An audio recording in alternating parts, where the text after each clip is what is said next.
masungit ka daw, tapos tumatalak pag gutom ka na, lalo na kung matagal mag-serve. Opo. Kasi ako yung hindi ako mapasensyosong tao. Oh, sa bagay, yun din kasi kaya 'di ba? Yun ang irereklamo minsan sa fast food kasi nga kaya ka daw nasa fast food kasi nagmamadali ka.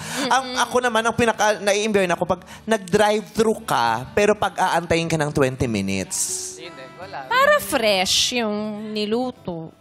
Kaya lang, yun syempre yung expectation. Oo. Kasi 'di ba pag drive-thru ibig sabihin yun yung mabilisan kaya drive-thru lang. Yes. You drive-thru, you order there, you get your food and then leave. Oo. Pero ayaw mo naman na kanina pa prepare yung pagkain tapos hindi na mainit. So dinidefend mo yun na dapat 20 minutes. Hindi, kasi ako, ang na-experience ko naman sa isang travel ko, slow food.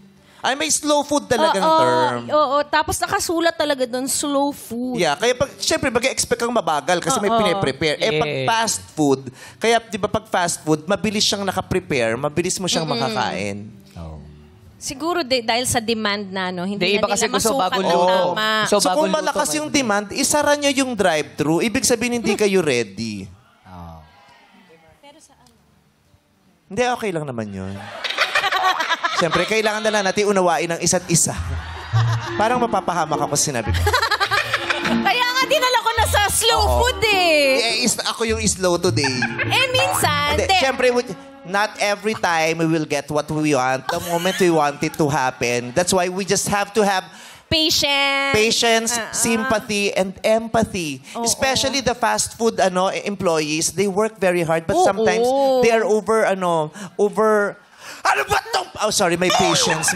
Yung langaw kasi. They are outnumbered by the customers. Kasi lalo na yung mga endorser, sobrang sikat. Ang dami biglang pumunta dun sa fast food. Yeah, it's my fault.